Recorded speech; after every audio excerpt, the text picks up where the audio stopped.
Hi chums, there's been a bit of a reorganisation here. It doesn't look like it from this angle, but if I spin round this way, you'll see that the bench has been cleared up, but more importantly, go down to the lathe, but there's my new arrival, the bandsaw.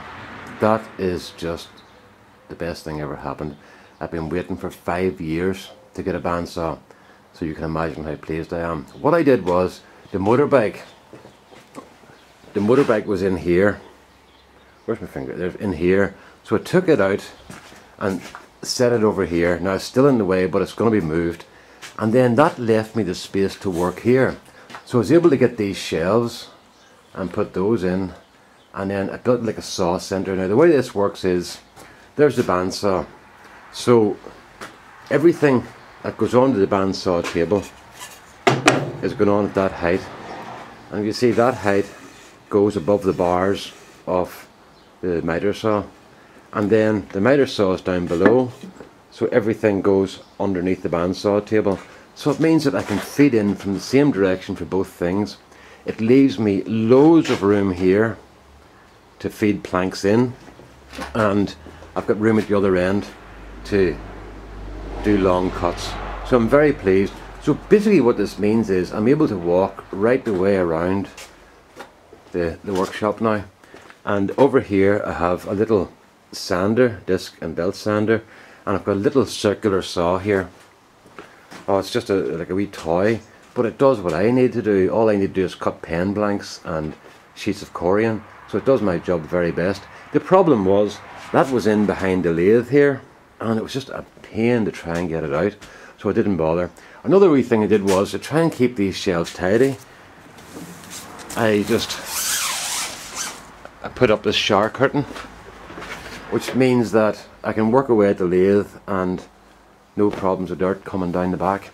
Now I still have to tidy these shelves up, but I've got room over here for storing wood and stuff, and there's still a lot of stuff to get organised here. That's basically out of the road at the moment, but I'm very happy with the way things are.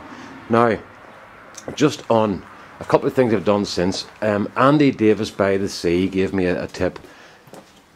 This is the arbor. I'm going to do something here. I'm just going to try I'm wondering if it's set too close. No, I'm not. It seems very hard to get it in.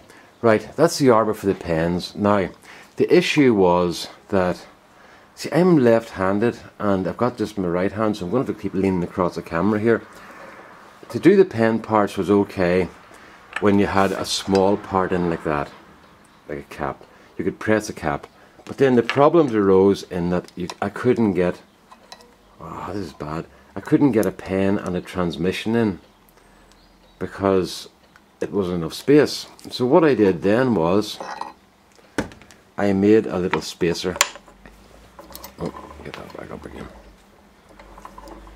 So I made a spacer there, I put that on, that goes underneath the arbor, but the problem then was that whenever I pressed on this piece here and onto this little insert, this is really hard to organise. The problem was that all the pressure was going down onto the wood, and that was lifting up the legs of the arbor. So I was going to get a piece of metal welded in here to make this all one piece at the front. But Andy Davis by the Sea said, why not make a top hat and fit it in that way? So polypropylene, courtesy of John from Wicklow, which is just fantastic. So I made this top hat, and then you can see that the pen top, I'm not very good at this angle business. This is all strange here. Oh, I know what's wrong. I have the screen slightly at the wrong angle for the thing. Right. No, I know what's wrong. I'm still getting used to this lens over the right hand side, because all the videos I do have the lens in the middle from the other camera. But there we are, we can do the top, and then the next issue is to try and do the transmission, but it doesn't fit, so we take that piece out, which is that, and then that goes inside there, and then whenever I press whenever I press, that flange there is on top of the legs, so the pressure is going down onto the top and it doesn't lift the front up. So happy days. But then I made a little spacer for the back, and I was able to put this boy back on again, and then this piece here just happens to fit exactly in here. Well, it was made to fit in there, which means I can do the top first and then just spin that round and do the bottom. So Andy Davis by the Sea, thank you very much. That has solved a problem for me. Now over here, we're still on plastics here. As I said, John from Wicklow very kindly gave me plastics, and there's some of them there. And there's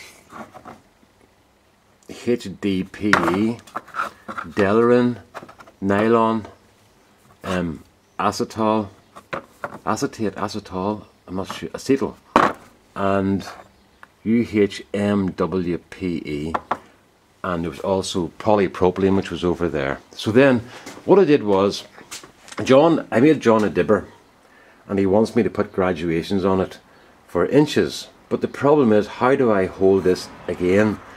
Because it's been taken off, and once the thing comes off the lathe, it's hard to hold it again.